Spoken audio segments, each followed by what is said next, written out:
Et oui, c'est vendredi, vous êtes avec la bande AJM de retour à l'arrobase, mais aussi avec Maxi Martinique et en simultané vidéo, vous êtes sur eh bien, gtmag.fr. On peut s'applaudir bien fort, merci encore d'être là, merci à notre public qui est présent ce soir, qui dîne avec nous, qui aura la chance donc d'écouter nos artistes toute la soirée. Un artiste invité, bien sûr, dans l'émission. Elles et ils font le buzz chaque semaine dans le paysage audiovisuel de Martinique. Nos chroniqueuses et nos chroniqueurs sont là et bien là. Je veux parler d'Andrea Tufano, qu'on peut applaudir bien fort. Vanille Lemouliec, bientôt de retour, elle est encore en Bretagne. Éléonore Théodose, qu'on peut applaudir bien fort. Toujours en retard. Yona Namrit, qu'on applaudit bien fort aussi. Merci à elle. Elle est de retour, Yona. Merci aussi à Éric Rouget et bien sûr qui sera de retour dans 15 jours et Nicolas Aron qu'on peut applaudir très très fort aussi s'il vous plaît. Équipe réduite un petit peu ce soir. Toute l'équipe est drivée par JM de la bande AJM, l'homme qui a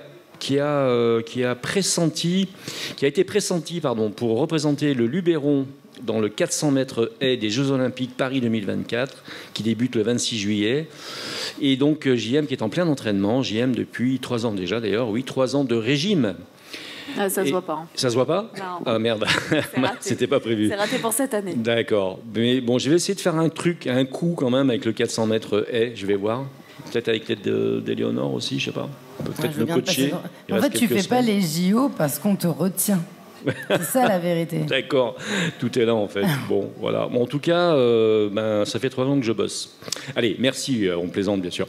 Merci à nos partenaires fidèles, le Crédit Mutuel Antilles-Guyane, merci à Speedy Martinique, merci à l'Arrobase, le restaurant dîner spectacle du Casino Batelière Plaza et son cuisinier Alain Trénois. Merci à Thierry de Crescenzo et toutes ses équipes de nous recevoir dans ce lieu magique où presque chaque soir il y a un dîner spectacle. Renseignez-vous sur le site www.casinobatelièreplaza.com. JM de la bande JM reçoit, il n'y a que lui qui bosse dans cette émission, reçoit dans cette émission donc une jeune et très belle artiste que nous avons déjà reçue et appréciée.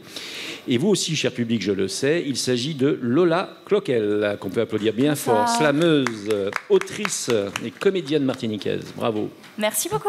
Alors, je suis très heureuse d'être là. Ah ben, ça nous fait plaisir de te recevoir pour la seconde fois. La première fois, tu n'avais pas pu t'exprimer au-delà des paroles, puisque, encore que le slam, c'est aussi les paroles, mais disons qu'on n'avait pas la possibilité de te faire slammer. Là, ce soir, déjà, notre public a pu apprécier ta première chanson. Tu peux nous donner le titre ? Oui, ça s'appelle Ta pute. D'accord. Et donc, c'est très révélateur. Et ça, mais oui. Et oui. Moi, c'est clair et direct. Voilà. Au moins, comme ça, c'est clair. Mais ça explique ce qu'est l'écriture qui, parfois, est acerbe, mais dans la réalité parfaite de la vie de tous les jours. Pour certaines femmes, ça peut arriver. Et donc, voilà. Et donc, ça donne le là, finalement, de ce qu'on va se dire tout à l'heure. Ça fait plaisir de te recevoir, en tout cas. Merci, moi aussi. Alors, puis nous recevrons, grâce à Éléonore Théodose, Sabine Huibaud, directrice de publication de Jour Magazine, qui est sortie en novembre et qui prépare le prochain numéro à venir, en mai, je crois, c'est ça, 2024, je ne me trompe pas, Sabine Le prochain, fin avril. Fin avril, voilà. Ouais, JO 24 pour les JO 24, mais quelques références, mais sinon sur une autre thématique. Et tu as prévu des photos de moi, je pense Oui, en JO. En JO, oui, voilà. Ce qui est normal. Ouais, ça dépend en fait, des mois. Les sportifs attention à ta taille. Les sportifs d'ici vont porter la flamme, moi je vais porter le Jour Magazine. Donc tu vois, c'est... Ouais, parfait. je vais le livrer. Et une de couverture, on va voir ta tête de partout pendant 6 mois, ça va être génial. Bon, je te conseille pas de faire la couverture avec moi, parce que je pense que tu vas pas en placer beaucoup des magazines. Ah, ceci dit, je pense que ça serait un bon mémo technique. Je pense que si JM fait la couverture, je pense que ça passera pas inaperçu. Je me demande même si ça serait pas un bon coup de marketing, ça. Ça va être une belle couverture encore. Bon, on te fait confiance. Et puis, donc, on recevra un petit peu plus tard Supa Maya. Vous savez qu'on l'avait déjà reçu, rappelez-vous, mais on a eu un petit problème de son. Donc, malheureusement, on a été obligé de couper sa partie. Donc, c'était vraiment pas très sympathique pour elle, la pauvre. Mais tout de suite, on lui a dit qu'on allait se rattraper. Et elle viendra donc nous parler de ses derniers titres, Besoin de soleil et Où c'est soleil au moins. Et on verra tout à l'heure. Elle a des choses à nous dire à ce sujet, d'ailleurs, en particulier. Est-ce qu'on est d'accord ? Les filles, les garçons ? Allons-y. Ouais. On reçoit Lola ou pas? Nicolas, tu n'étais pas très d'accord tout à l'heure. Ah non, j'étais absolument d'accord. Tu étais content? Si, j'ai apprécié la Bonjour Lola. Intro, donc... Alors, bonjour première question. Bonjour à tous. Très belle voix, Lola. Alors, première question, Lola, parce que quand je regarde un petit peu mes fiches, que je regarde un petit peu ta bio, tout ça, je vois Lola la louve. Ouais, en fait, j'ai effectivement... Ah ouais. Pardon. J'ai effectivement ce pseudo-là sur les réseaux, notamment sur Insta. C'est Lola Louve Slam. Et en fait, j'ai des potes qui m'appellent la Louve parce que par rapport justement à ce texte « Ta pute », où finalement je joue pas mal sur la transformation entre la femme et la louve.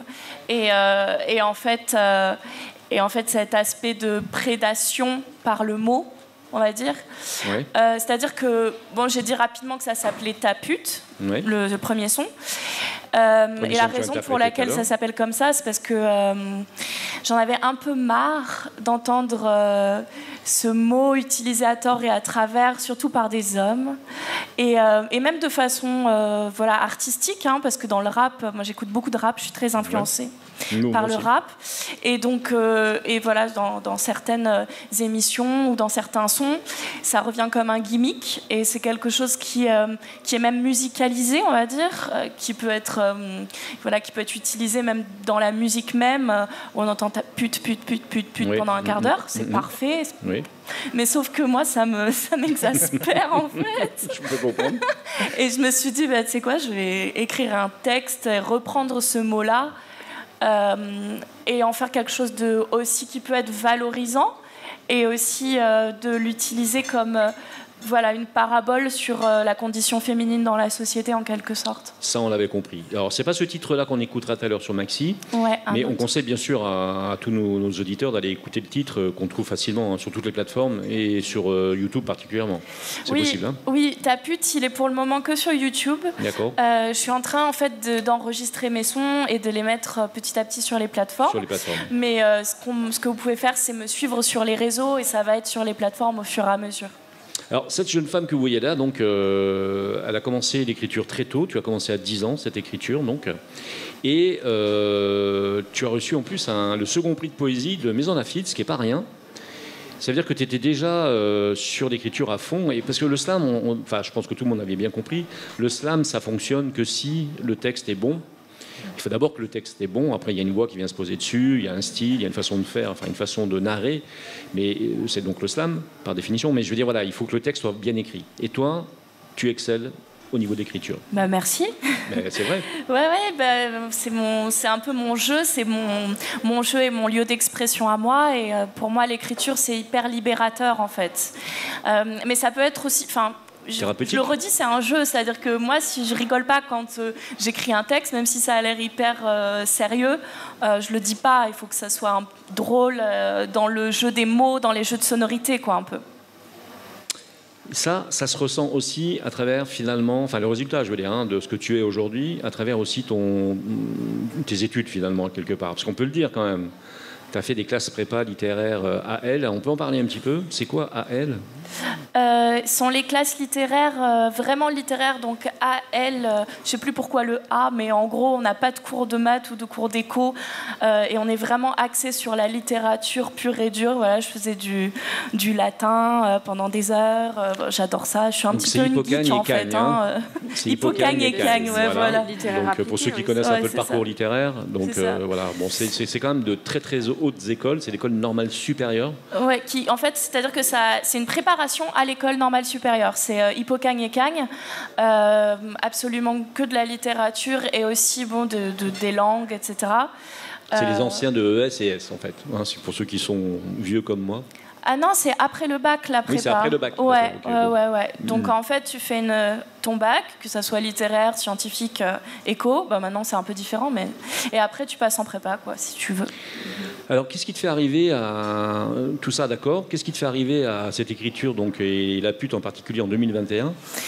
Parce qu'il y a eu le Covid, bien sûr. Comme il y a beaucoup de gens qui sont sortis grâce au Covid, il y en a qui sont partis malheureusement à cause du Covid, mais il y en a qui sont sortis, qui ont sorti des choses mais moi j'écrivais qui ont changé déjà, de vie parfois. Ouais, mais en fait j'écrivais déjà pas mal avant le Covid. Enfin, de toute façon, je continue à écrire depuis mon enfance, j'écrivais énormément. Et puis, bon, j'ai pas mal voyagé. J'ai vécu au Chili, en Angleterre, et je suis revenue chez moi en Martinique où j'ai grandi. Je suis revenue il y a 4 ans. Et en fait, j'ai commencé à monter sur scène et à allier la poésie au fait de monter sur scène. Sur le coup, c'était pas dit parce que j'écrivais uniquement pour écrire, pas forcément pour monter sur scène.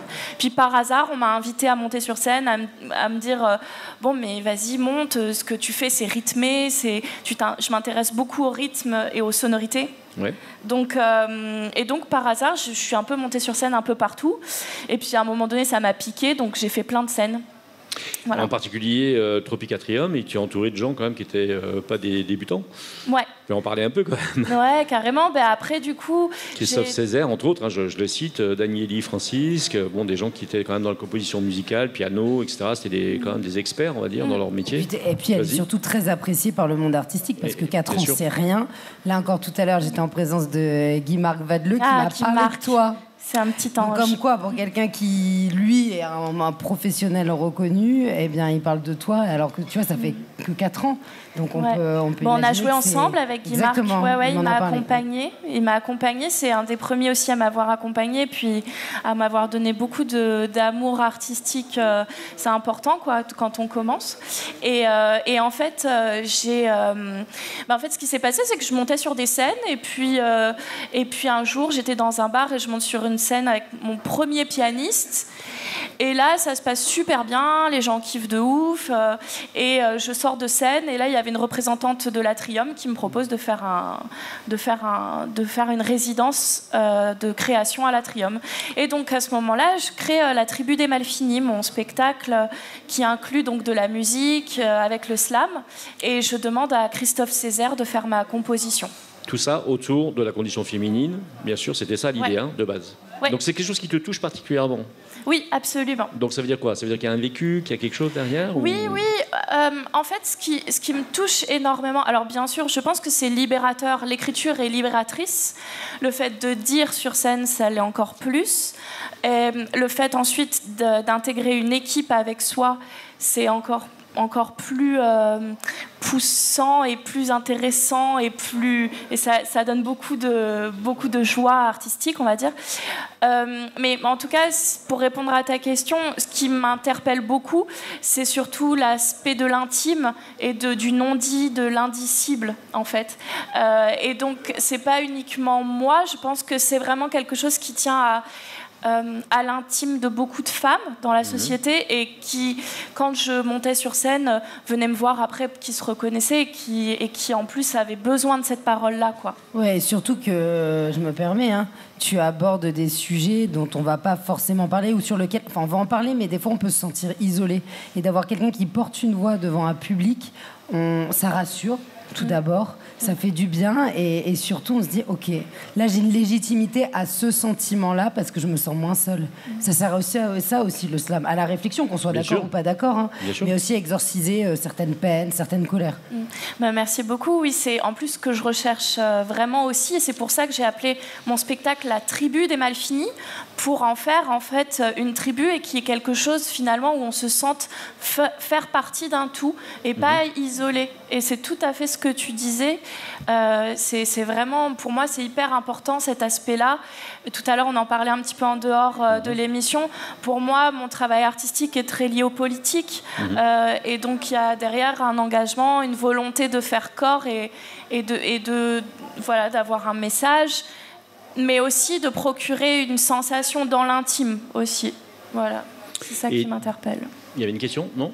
Et derrière ça, donc, est-ce que le côté associatif t'a attiré ou t'attire? Est-ce qu'il y a des choses que tu aurais envie de mettre en place, par exemple, pour faire le prolongement? Alors moi, je trouve, enfin, c'est très bien, je trouve que le travail de toutes les associations est phénoménal, c'est très important, c'est hyper important de l'avoir vraiment.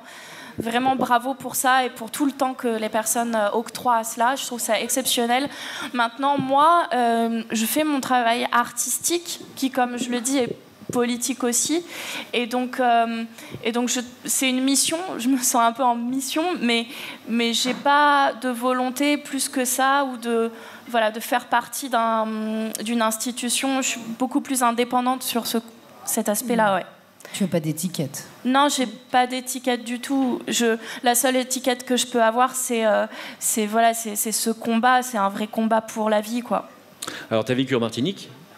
Moi, j'ai grandi ici, ouais. Tu as grandi ici, mais tu es parti, donc on a bien compris, tu as fait le Chili en particulier, etc. Et puis tu es revenu. Donc quand tu es revenu, tu avais un objectif particulier? Tu savais que tu allais nous rencontrer aujourd'hui, par exemple? Tu savais Non, pas du tout. Alors là, pas du tout. J'allais te répondre ce que j'allais te dire, c'est que j'avais un objectif, c'était quoi? La survie. Non, je rentre chez moi pour être bien, quoi. Pour être bien, pour être près de ma famille, pour me sentir bien et pas dans une grande ville comme Paris qui broie beaucoup, qui peut être très solitaire. Et même j'ai fait même Londres, enfin des grandes. J'aime beaucoup, j'adore aussi les grandes villes, c'est génial parce que tu vois plein de trucs, tu fais plein de trucs. Mais à un moment donné, j'avais besoin de me recentrer sur ma famille et puis sur mon île et puis sur la mer, bizarrement. Enfin, je faisais beaucoup de kitesurf à ce moment-là. Ouais. Et tu vois, j'ai fait pas mal d'études, de choses comme ça, et à ce moment-là, cette idée de rentrer, c'était que pour moi, quoi. C'était pas du tout dans une vision carriériste ou artistique du tout. C'était juste, je rentre pour moi. Et on verra ce qui se passe, en fait. Ouais, voilà, c'est ça. Bon, avant que tu sois rentré, tu as une question à poser. Vas-y. Oui, en fait... c'est Yona qui s'exprime. Vas-y, Yona. Ce que j'ai beaucoup apprécié, c'était le petit clin d'œil, justement, avec l'argot de chez nous. Donc, alors, bien sûr, on est toujours dans le vocable de nani, pute, enfin, de la thématique. Et ce que je trouve intéressant, c'est que tu as fait pas mal d'études, des études assez poussées en littérature. C'est vrai qu'on serait peut-être amené à aller vers un langage beaucoup plus soutenu, mais tu l'as raccroché, à tes racines. Et ça, c'est important pour toi. Absolument, c'est hyper important, mais même dans mon écriture de façon générale, c'est le créole, la créolité, tout se mêle parce que ça vient vraiment c'est ce que j'ai vécu et c'est ce que je connais. Et en fait, même, je trouve dans l'écriture poétique, ça m'intéresse pas beaucoup quand c'est déconnecté du réel, tu vois, parce que finalement, la poésie, c'est complètement lié à la vie et à ce que chacun vit. Et donc, tu utilises les mots que tu as qui te font vibrer, et c'est par ça que tu vas faire vibrer les autres. Sinon, ça sert à rien, c'est plat. Tu voulais poser une question? Oui, pour rebondir et compléter la remarque-question de Yona, ce qui fait du bien en tant que femme, et ça fait du bien aussi aux hommes, à toute personne qui t'écoute, c'est que là, sur la scène artistique martiniquaise, il y a des femmes qui se montrent, qui prennent la parole et qui ont un message. Et là, on n'est pas dans le physique, on n'est pas dans le digital à outrance, on n'est pas dans la surreprésentation. Tu es là pour parler des choses et des problématiques du quotidien. On n'est pas dans le fantasme, on n'est pas dans l'hypersexualisation. Et moi, honnêtement, ça me fait du bien, ça me reconnecte. Je te le dis ça avec émotion, parce qu'on en manque. On en manque de symboles, on en manque des fois de paroles, de choses profondes.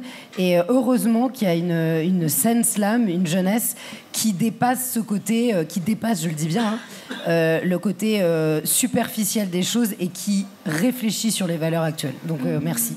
Merci beaucoup, c'est cool. C'est cool. En plus, t'es passé par la case cinéma aussi, quand même, faut le rappeler. Oui, j'ai travaillé pour le cinéma, oui. Je travaillais en fait pour une société de production qui produit les films de Lars von Trier, entre autres, mais d'autres films internationaux d'Europe de l'Est ou d'Europe du Nord, et puis aussi, on est aussi allé en Espagne, enfin un peu partout. Et donc je suis allée à Cannes, j'ai monté les marches de Cannes. Faut le dire. Ouais, comme quoi, hein. Donc ça veut dire que tu es sans doute bilingue, minimum bilingue, je veux dire, parce que tu parles bien espagnol et que tu as déjà interprété des textes en espagnol. Ah oui, je suis trilingue même. Je parle anglais, français, j'avais dit minimum bilingue, hein, voilà. Ouais. Et j'écris en anglais, en espagnol, en français, donc avec aussi des mots de créole, voilà. Ouais. C'est naturel et en fait j'adore ça parce que ça mêle les imaginaires, les sons. C'est vraiment un délice. C'est super.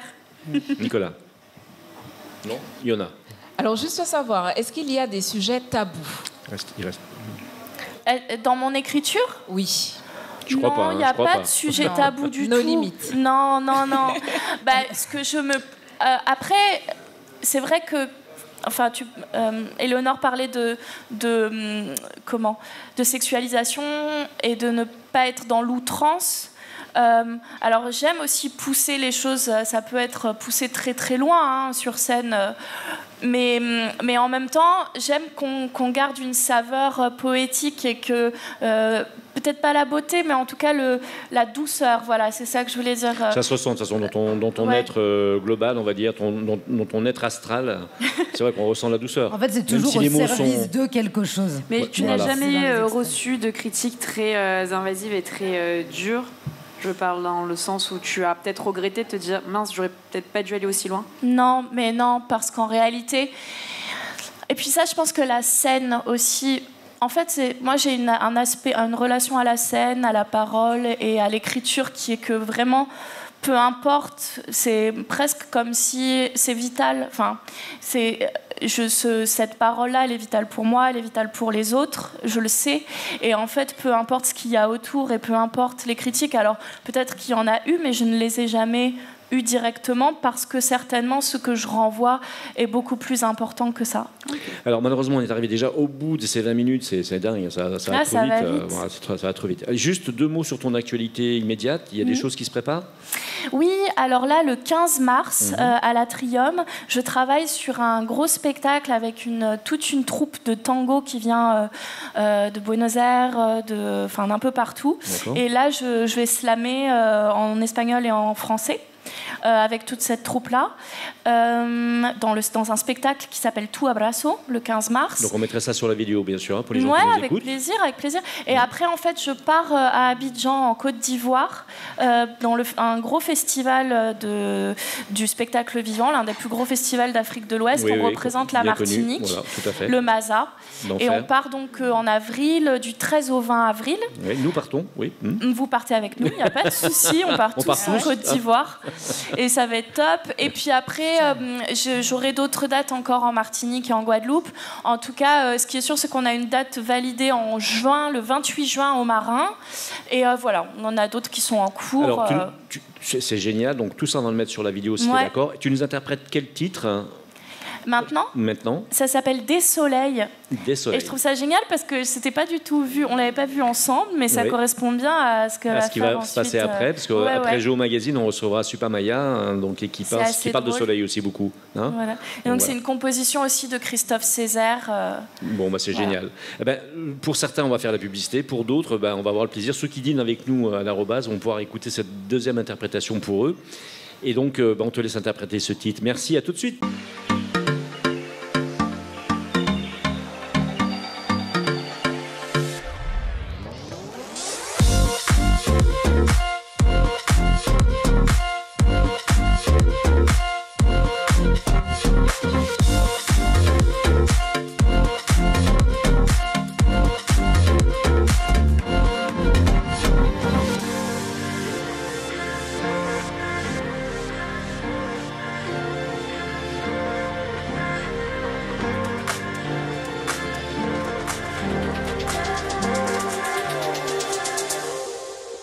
Et vous êtes de retour avec la bande AJM sur Maxi Martinique en direct du Casino Batelière Plaza. On retrouve ce soir JM et toute sa bande dans le grand talk show automoto des Antilles. On s'applaudit bien fort. Bravo.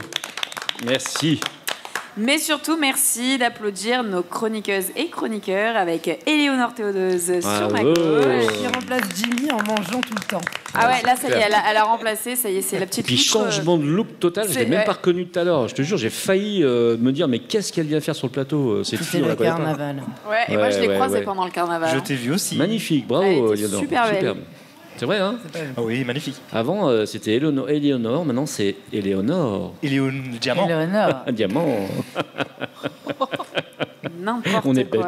Il s'arrête jamais, c'est pas possible. Et du coup, je vais quand même finir de présenter aussi Vanille Lemouliec, Orlan, Yonan Amrit qui est avec nous ce soir. Merci à toi. Éric Rouget, Nicolas Aron également présent, et bien évidemment JM de la bande AJM. Eh bien, merci beaucoup. Et puis, bien sûr, Andrea Tufano. Ah, j'attends toujours, mais ça va. Il commence à prendre le pli. Ça y est, je prends le pli, hein, t'as vu? Je lance oublier les gens. Ouais, moi, je passe aux oubliettes. Mais surtout, Mais surtout, merci à nos partenaires Crédit Mutuel Antilles-Guyane, Speedy Martinique et ses 6 centres de réparation.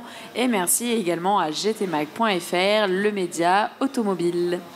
Et oui, des Antilles, donc ça fait plaisir de coproduire cette émission avec la Belle Web.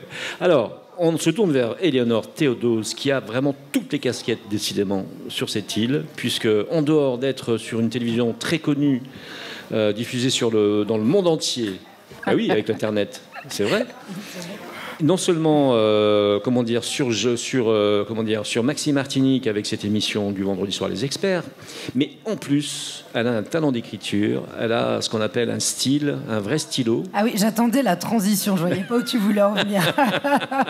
Et donc si vous voulez la retrouver encore une fois, Éléonore Théodose, eh bien elle est dans ce splendide magazine dont nous avons la chance d'avoir la directrice de publication Sabine Huibaud, qu'on peut applaudir bien fort. Oui. Merci à elle, merci de nous avoir rejoints.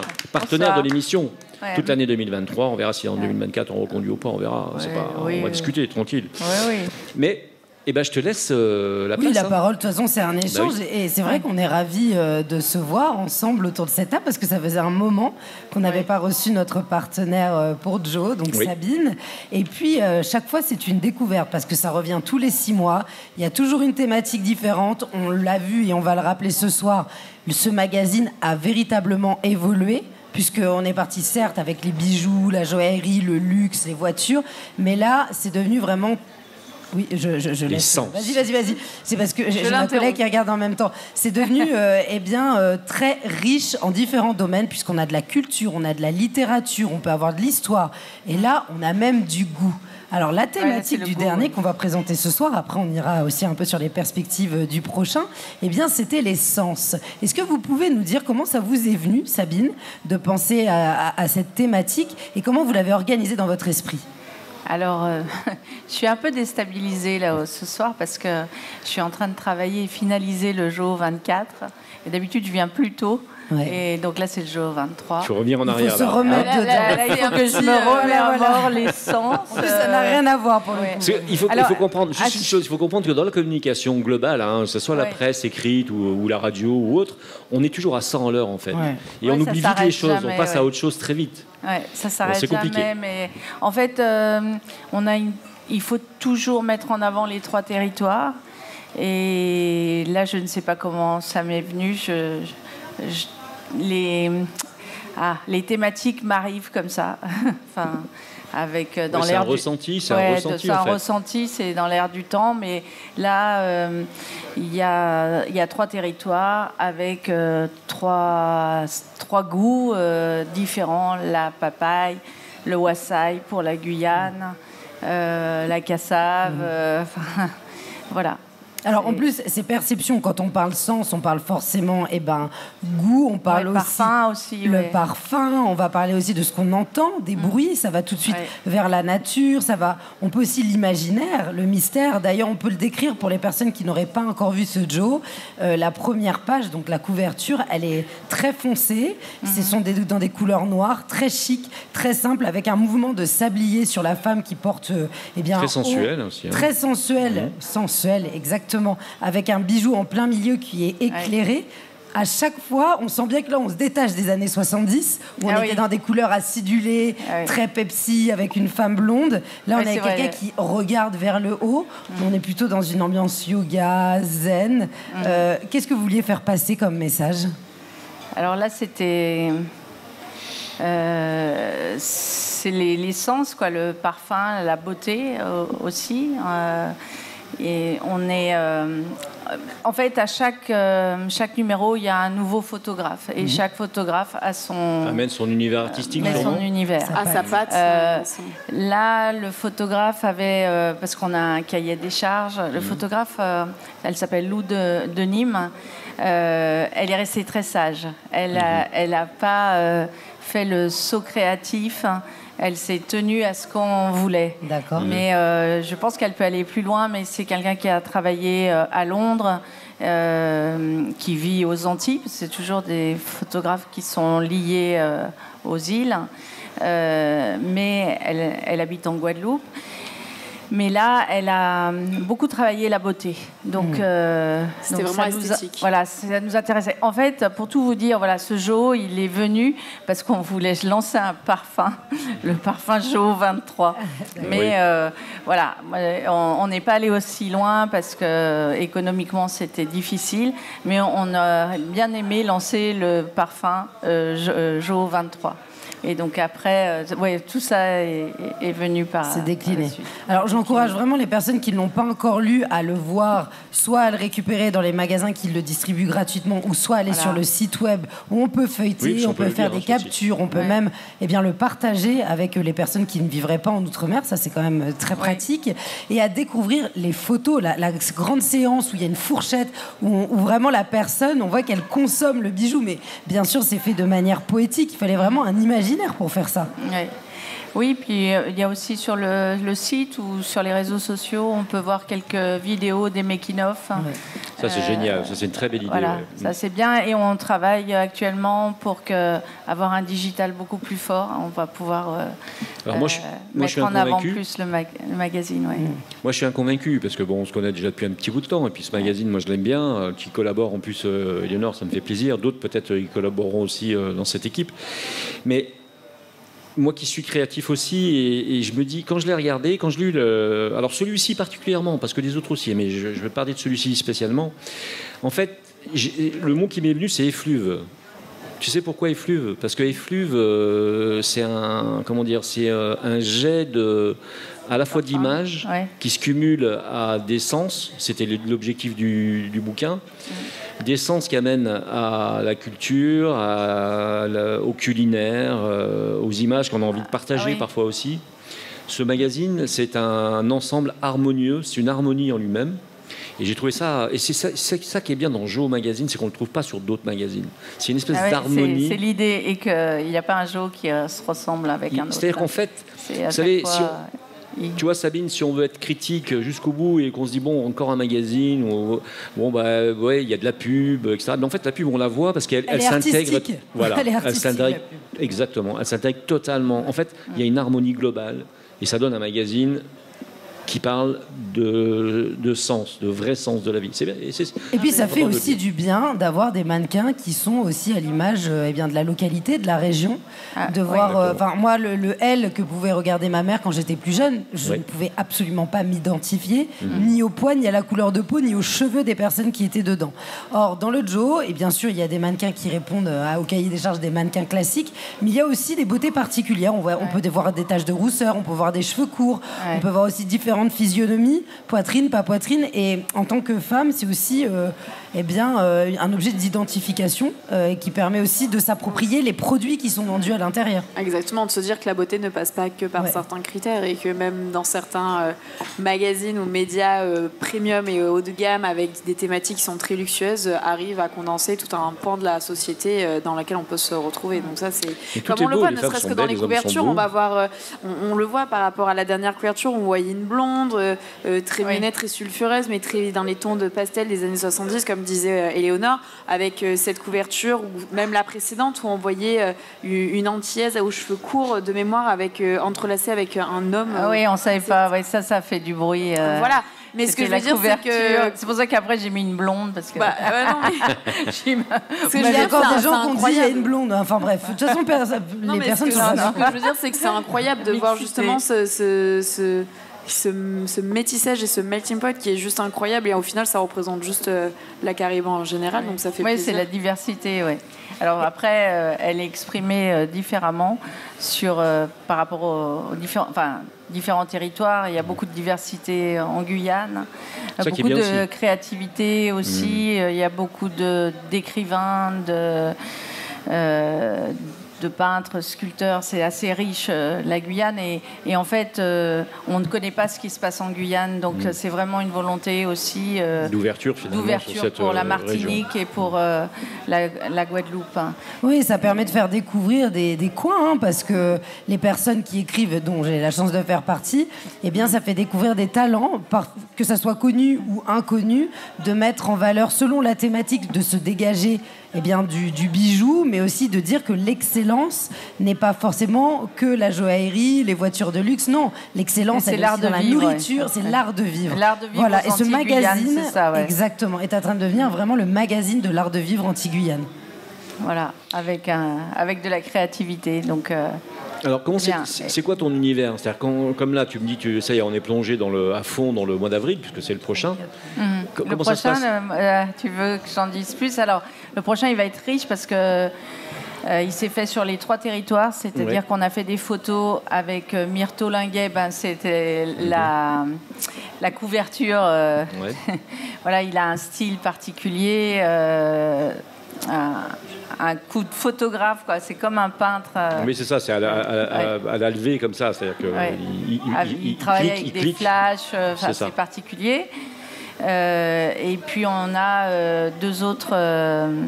On a fait des photos en Martinique, ça c'était la première fois parce qu'en fait. On n'avait jamais fait de photos en Martinique. Vraiment en Martinique, voilà, avec Laurent Jonteuil. Et puis, c'est vrai que vous cherchez souvent des contrées sauvages, souvent. Hein, oui, alors la nature profonde. Ce qui va être très drôle, enfin c'est pas très drôle, mais en fait la Guadeloupe se ressemble avec la Guyane sur les photos, mais c'est un autre style, c'est Yvan Simadur. Beaucoup de talent et une jeune modèle guadeloupéenne, Cassandre, qui vit à Paris, mais parce qu'elle a signé dans comment on appelle ça, une agence de mannequins, voilà, une agence de mannequins, et donc et ça va être particulier parce que c'est l'empreinte, l'histoire, et il y a des vrais Amérindiens, voilà. Mais ça c'est voilà, c'est le prochain. Et qui est parti d'une autre idée, en fait, sur le tatouage. Exactement. J'attendais. Voilà, le tatouage. Mais c'était difficile de faire accepter le tatouage et le luxe. Donc, on a pris d'autres biais. Mais Éléonore a fait un article sur le tatouage. Parce que finalement, l'empreinte, c'est très large aussi. C'est comme le sens. Ça permet de parler de l'empreinte, que ça peut être dans l'urbain, ça peut être sur le corps, ça peut être aussi une empreinte psychique. Enfin, à chaque fois, vraiment, ça ouvre des portes sur énormément de domaines. Oui, voilà. Et puis, ça fait connaître les territoires, les talents. Ouais. Alors, combien de temps de travail finalement? Vas-y, Nicolas, tu voulais poser une question, vas-y. Oui, alors, au-delà d'une question, sincèrement, le magazine est magnifique. Je le dis parce que j'en ai vu des magazines, mais celui-là, on sent qu'il y a du travail. Et la question que je me pose, c'est, alors, est-ce que le magazine a participé à la réalisation des visuels des annonceurs, ou est-ce que les annonceurs ont joué le jeu? Parce que, honnêtement, quasiment toutes les pubs donnent envie, quoi. Sincèrement. Ah bah, tant mieux pour eux, oui. Non, mais, on travaille pour certains annonceurs, oui. Également pour, notamment les parfums. On travaille avec eux, oui. Voilà. Bah, ouais, vas-y. Non. Alors, en parallèle aussi du Joe, de la coordination, parce qu'il faut coordonner tout ça, hein, les propositions, savoir où on met quoi, penser, stratégie, et puis recruter toutes les personnes avec qui vous voulez travailler, c'est pas une mince affaire. Il y a aussi les événements que Joe organise, ou en tout cas co-organise. Je pense à celui que vous aviez évoqué en off, qui est Chopard, et ça peut être des événements pendant l'année. Oui, alors on a eu un bel événement avec la marque Chopard qui nous accompagne depuis plusieurs années. Et on a fait une très belle soirée à l'hôtel La Toubana il y a quelques temps. Et voilà. Après, on fait d'autres événements, notamment, je te parlais pour une marque qui s'appelle Calas. On a suivi Maureen, on a soutenu Maureen, et en fait, avec une autre radio, on peut citer, c'est pas méchant. Hein. Ouais. Alors, on peut dire qui est Maureen quand même, pour qu'on comprenne. Quoi ? C'est qui vous avez suivi? Maureen. Oui, donc c'est qui Maureen concrètement? Ah ben Maureen, c'est une Martiniquaise, oui. La reine du Chata. Oui, mais bon, il faut que les auditeurs sachent de qui on parle. C'est pour ça que je te pose Maureen, la question. c'est la reine du Chata. C'est un talent qui va monter. Et voilà. Et surtout, j'ai eu. Voilà, on a lancé le premier concours de danse aux Antilles. Et il y a eu 5 danseurs qui ont été sélectionnés par Maureen. Et ces 5 danseurs ont participé à son dernier clip. Et j'ai eu le plaisir de rencontrer Chris Macari, qui est le réalisateur. Et c'est une belle rencontre encore. Donc, et donc, c'est un petit rêve quand même pour 5 danseurs. C'est juste excellent. Il y avait des Martiniquais et des Guadeloupéens. Alors, je fais un petit clin d'œil parce que, comme quoi, on retombe sur nos pieds avec Grand Automobile. Enfin, GT Mag, pardon, c'est encore les vieux titres. Oui.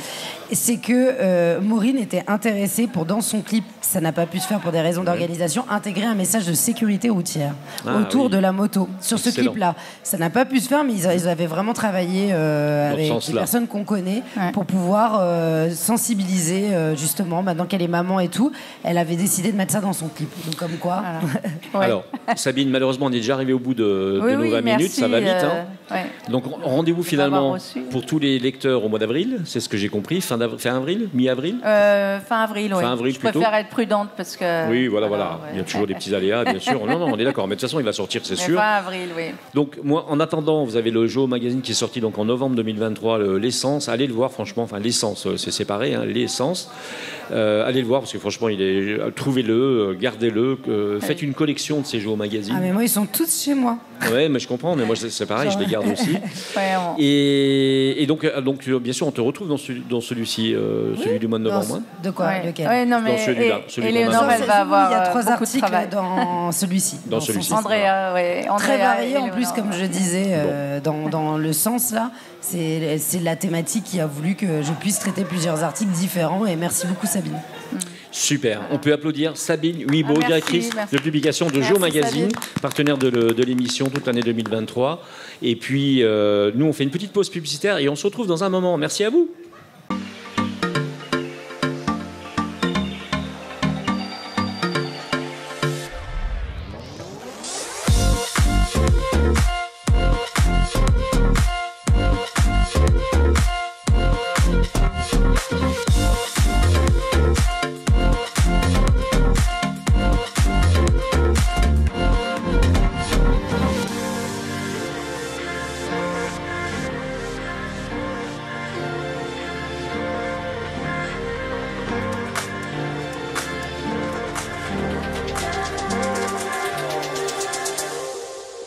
Et vous êtes de retour avec la bande AJM sur Maxime Martinique en direct du Casino Batelière Plaza. À l'arrobase, hein, on n'oublie pas.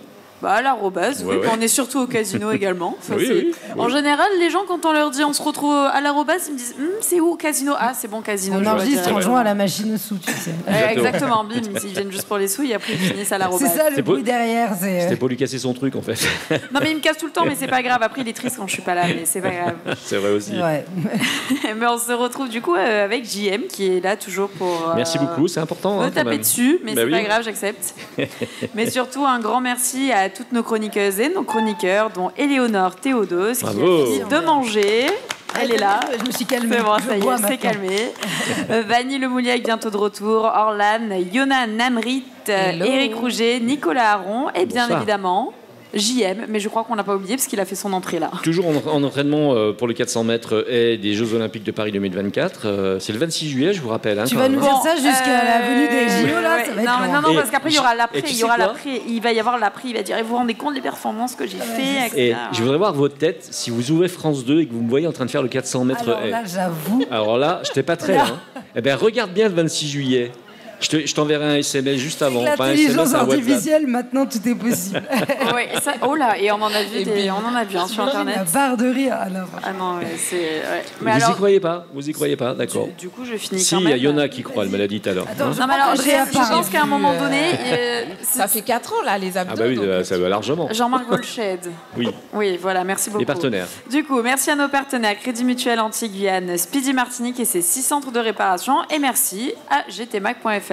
C'est bon, maintenant, tu peux parler. Et merci à Andrea Tufano, quand même, qui m'engueule pendant l'émission. Chacun son tour. Voilà. Bon, c'est son job, hein. Bon, c'est sûr.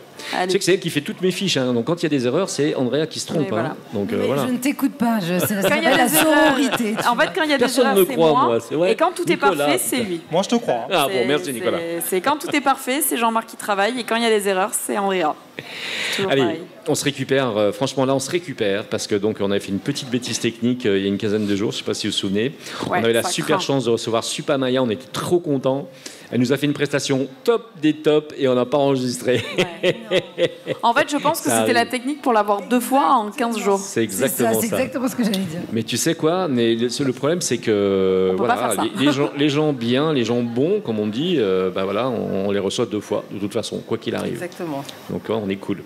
Alors, cette jeune femme que vous voyez là, elle est née d'une famille de musiciens de père en fils et de mère en fille, on peut le dire. Elle débute sa carrière de chanteuse à l'âge de 5 ans et elle participe à un album d'un poète, encore une fois. Alors tu vois, comme quoi on est dans la poésie ce soir finalement. Le slam, la poésie, il y a des liens quand même. Hein. Tout à fait. Et ce poète, c'était Roland Brival. Voilà. Alors, tu nous en parles un petit peu? Un petit peu. T'es tombé dedans en fait, un peu comme Astérix. Comment? T'es tombé dedans, un peu comme Astérix finalement. On peut dire. Je suis né avec carrément. Ouais, t'es né avec. Ouais. Oui, tout à fait. Non, en fait, j'avais déjà l'âme d'artiste depuis toute petite. Donc ceux qui connaissent les parents, les artistes autour se rappellent que j'écrivais déjà des textes depuis l'âge de 4-5 ans. J'avais déjà mes mélodies et on s'est vite retrouvé avec mon défunt frère Soupa Livaille à faire les chœurs d'un album pour enfants, voilà, de musique pour enfants. Et puis ça ne s'est pas arrêté là. Oui, entre autres, voilà, les premières émissions d'enfants à la Martinique à l'époque, voilà, on était devant, on a fait aussi des pubs pour YouPlay. En fait, là, tu me parles de ça, ça me renvoie un peu en arrière.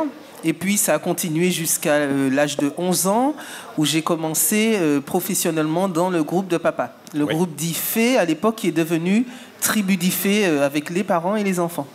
En sachant que Alfred Varas, c'est un monsieur qui a marqué son époque aussi, hein. Qui marque son temps. Carrément, c'est ça. Et qui est une figure, en fait, hein, qui est quelqu'un qui a une aura particulière, on va dire. Oui, c'est ça, en fait. Et pas que musicalement. Il a beaucoup fait pour le pays dans beaucoup de choses, musicalement, humainement, beaucoup. Voilà. Pour la jeunesse aussi, les enfants, les artistes en général. Vraiment, vraiment. Tribu d'Ifé. Oui. Tribu d'Ifé. Donc, à partir de là, tu rentres dans ce groupe. Eh bien, j'entre dans ce groupe à l'âge de 11 ans et on commence à tourner. C'est pas trop dur parce que papa est là quand même, il te regarde, il est comment ça se passe la relation là? Non, c'est pas dur, tu sais, quand tu as quelque chose en toi, c'est pas comme quand tu acquiers quelque chose en fait, tu vois, je chantais déjà, j'aimais déjà chanter. J'avais déjà cette place et puis il faut dire que enfant, avant de monter sur scène, on était partout avec les parents, avec papa, dans les répètes tout le temps. On dormait quand on était fatigué dans les housses de batterie, etc. Donc on était déjà tout le temps dans le bain, quoi, en fait. C'est une vie, c'est quelque chose. Hein. C'est ça, voilà. Et ça a été une continuité. C'est juste qu'on était mieux placés, quoi. Voilà, on n'était pas dans les sacs de batterie, mais... Et 14 ans, c'est les premiers ragamuffins. C'est un mot qui sonne, ça. Ragamuffin, c'est pareil, c'est une époque. Tu fais bien de dire ça parce qu'à l'époque, quand on a commencé avec mon défunt frère Soupa Livaille, les gens qui nous entouraient, donc la famille, les amis, les copains de classe et tout, n'arrivaient même pas à prononcer le mot ragamuffin. Donc c'était Waga, quoi. C'était vraiment le tout début, donc c'était plus à la Jamaïque. C'est vrai qu'on a pu commencer très tôt parce qu'il y avait pour ne pas le nommer, Général Josua, qui avait une émission sur RBR, la radio RBR à l'époque. Et c'était la première émission à la Martinique où on passait du ragamuffin, beaucoup de reggae et tout. Il faisait des petits jeux, il demandait aux jeunes d'appeler pour toaster en direct, etc. Et lui n'est pas resté longtemps. En ce sens, et il a vite vendu son matos, donc platine, ampli et tout, à qui? À mon frère Soupa Livaille. Donc il fait qu'à nos 14-15 ans, on a pu facilement, avec l'aide de papa aussi, qui avait déjà la possibilité d'avoir des lieux. Voilà. C'est les premiers sound system, c'est ça? C'est les premiers. À l'époque, ça s'appelait pas sound system, on appelait ça rockeuse. Et puis on a commencé aussi à faire des premières manifestations au public, quand j'étais en public. À l'extérieur, à Trénel, voilà, Châteauboeuf, voilà. Mais c'était vraiment pas connu de toute la Martinique. Mais donc, tu as été précurseur, parce qu'il n'y a pas le mot féminin, tu as été précurseur pour cette... Ça viendra. Oui, ça viendra, le mot féminin. On en parlait tout à l'heure. Oui, donc l'essentiel, c'est d'être. Le mot vient après. Oui, mais c'est ça, au tout début. Les rockeuses dont on parle, mon frère et moi, on était vraiment les deux seuls jeunes dans la salle. On n'était pas plus d'une vingtaine. Donc, c'est vraiment... T'acquiers pas parce que tu avais déjà dans le sang, tu avais déjà dans tout ça. Je vais te donner la parole, il n'y a pas de problème, Andrea. T'acquiers pas parce que tu avais déjà ça dans le sang, etc., mais tu cumules un bagage finalement. Et dans les années 90, c'est l'envol, tu pars à Paris. C'est ça. Et je souligne quand même qu'à l'époque, du coup, on n'était pas nombreux, mais j'étais quand même la seule fille. Oui, aussi. Ça compte. Beaucoup. Voilà, c'est pas. Voilà. Mais il fallait aussi faire sa place, sûrement. Heureusement que j'ai quand même du caractère. Oui. Ça sert, ça permet de résister, de durer. Et oui, et comme tu dis, en 90, décollage pour Paris, quoi, carrément. Ouais. Et donc, il est là. Arrive Paris et arrive des premiers titres. Alors déjà à Paris, j'arrive en septembre, le 29 septembre, et une semaine après, je me retrouve dans un studio d'enregistrement, parce que je commençais à faire un petit peu le tour des studios et tout, voir ce qui se passait dans le milieu musical antillais, entre autres, à Paris. Et là, je tombe sur un groupe qui a toujours ce nom, Ragga Force Massive. Donc c'est un groupe qui a après accompagné Tonton David et beaucoup d'artistes, Princesse Erika et pas mal d'autres. Et là, j'arrive en répète, en fait, dans mon petit coin, quoi. Je découvre, et là, je vois le bassiste, Mosiah Levi, le leader du groupe, qui vient vers moi, qui avait entendu parler. Bon, c'était pas comme maintenant, il n'y avait pas Internet, donc on n'avait pas accès un peu dans le monde à ce qui se passait. Mais le nom de famille, etc., il savait que je faisais de la musique à la Martinique. Et oui, Barras, c'était connu. Voilà, c'est ça. Et Soupa Maya aussi. Donc, il est venu vers moi. Ils ont fait un pull-up. Je ne sais pas si vous voyez c'est quoi. Oui, bien sûr. Voilà, non, mais pour tout le monde qui écoute, c'est pas tout le monde. Hein. Il y a les auditeurs et tout. Voilà, le pull-up, ça veut dire que la musique, elle joue et on arrête d'un coup parce que c'est bon. Et on recommence. Je suis la reine du pull-up. Ah, ok. Bon, la vérité. Les DJ me voient et me disent ah non, pas elle. Et là, ils ont fait un pull-up en fait dans la répète. Il est venu vers moi, il m'a demandé tu veux chanter quelque chose? Donc là, faut le faire, hein. Faut pas résigner, pardon. Donc là, j'ai pris le micro, j'ai balancé un toast. À l'époque, c'était pas du chant, un toast. Ils ont pull up ça une deuxième fois. Il est venu face à moi, il m'a dit écoute, si quelqu'un te demande à Paris si tu fais partie d'un groupe, d'un crew, Ragga Force. Ouais. Bon, et de ce jour-là, j'étais dans Ragga. Et cette jeune femme que vous voyez là, donc elle a été le choriste de Tonton David quand même, c'est pas rien. La choriste attitrée, voilà, pas qu'album, hein, tourné dans toute la France et pas mal de choses. Un voyage à Londres, on a fait beaucoup. Le regretté Tonton David, bien sûr. Moi, tout à fait. Et bien hier, je crois, entre hier et aujourd'hui, ça fait 3 ans qu'il nous a quittés. Donc une grande pensée pour lui. Ça manque véritablement. On fait partie des artistes qui manquent, et c'est vrai. C'est des gens qui étaient des gens bons et qui nous manquent. Je peux me permettre ? Oui. J'ai tourné avec beaucoup de gens, on n'est pas là pour se comparer, mais c'est vrai que la musique, comme la musique a ce côté où on se sent bien. Qu'on la fasse, qu'on l'écoute, qu'on danse ou quoi. Et c'est vrai que David, c'était quelqu'un qui était tout le temps de bonne humeur. Et c'était communicatif. C'était un grand enfant avec qui j'ai pris plaisir à vraiment tourner tout, quoi. Il n'y avait pas de manière, il n'y avait pas de négativité, il y avait rien en fait. On était juste là, comme des enfants en fait dans une cour de récréation. Et ça, j'ai beaucoup apprécié ça de sa part. Andrea ? Oui, j'ai une question parce qu'on a beaucoup d'artistes qui viennent du coup sur ce plateau et la question est assez récurrente de est-ce que vous venez d'un milieu musical ou pas, est-ce que ça vient des parents? Donc toi, tu nous as dit que oui. Maintenant, la question, c'est comment tu t'es construit musicalement? Est-ce que tu as pris des cours de chant, malgré le fait que tu venais d'une famille de musiciens? Très bonne question. Eh bien, on a souvent pensé ça. Non, je me suis faite toute seule comme dans la vie. Voilà, je n'ai autodidacte, voilà. Des fois, on m'a dit oui, mais ta mère chantait. Non, ça arrive, mais non, on ne m'a jamais rien montré, on ne m'a jamais aidé. Je me suis vraiment faite toute seule. Et depuis plus d'une vingtaine d'années, je suis coach vocal et je donne des cours de chant. Incroyable. Dans ce cas, c'est vraiment quelque chose d'inné. Et tu n'as jamais souhaité peut-être, te perfectionner ou voir peut-être quelque chose, des cours qui pourraient te donner une piste différente de ce que tu peux connaître au niveau de tes cordes vocales ou des sons. Eh bien, elles sont très intelligentes, tes questions, non pas que celles de Jean-Marc ne le sont pas, mais ça va en profondeur. Eh bien, moi, je suis quelqu'un de très curieux des bonnes choses, des choses qui m'entourent, et j'ai fait ça de façon à droite à gauche, en fait. J'ai pas pris de cours. Je me suis intéressé, et c'est vrai qu'avec mon père, on a les gènes assez costauds, et je suis éclectique déjà. Je ne fais pas qu'un genre de musique, et c'est vrai que faire un genre de musique, ça, c'est bon côté, mais ça limite pas mal. Vocalement quoi, alors que lorsque tu fais un peu tous les genres, mais j'ai peut-être pas en public, mais j'ai chanté carrément de la musique classique. En fait, je n'ai pas de limite. et ça permet de travailler vocalement, d'avancer. Je suis une battante, je suis une lutteuse et je suis arrivée comme ça. Alors justement, on parle de tes 2 derniers titres. On peut en parler un petit peu justement parce que, oui, bien sûr. Après, tu parleras, il n'y a pas de problème. Besoin de soleil et Où c'est soleil moins.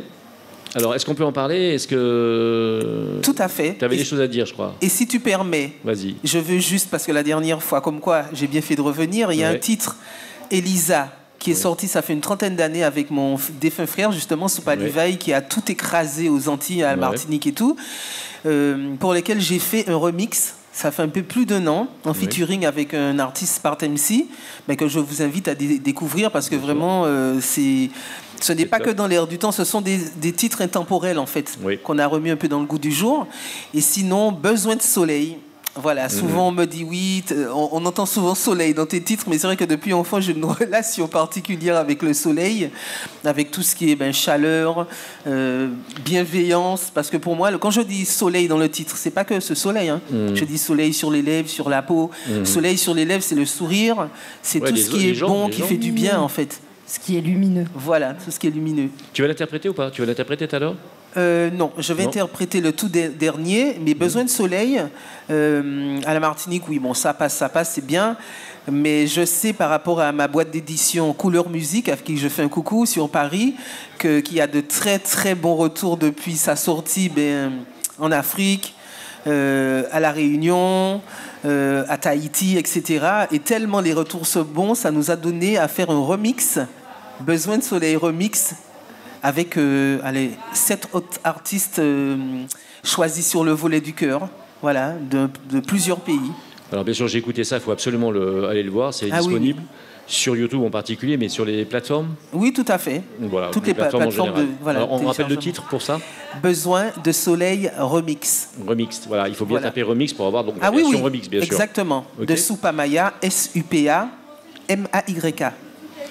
Tu avais une question à poser. Oui, rapidement, que ça soit à travers la transmission à présent que tu fais, puisque tu donnes des cours, tu coaches et tu amènes les gens à grandir, tes élèves, et puis aussi à travers tes prestations actuelles, comment tu vois l'évolution, que ça soit de la demande et puis de la sensibilité à la musique? Puisque toi, tu as évolué, tu t'es mis à chanter jeune et voilà, tu as dû voir ce marché musical se transformer.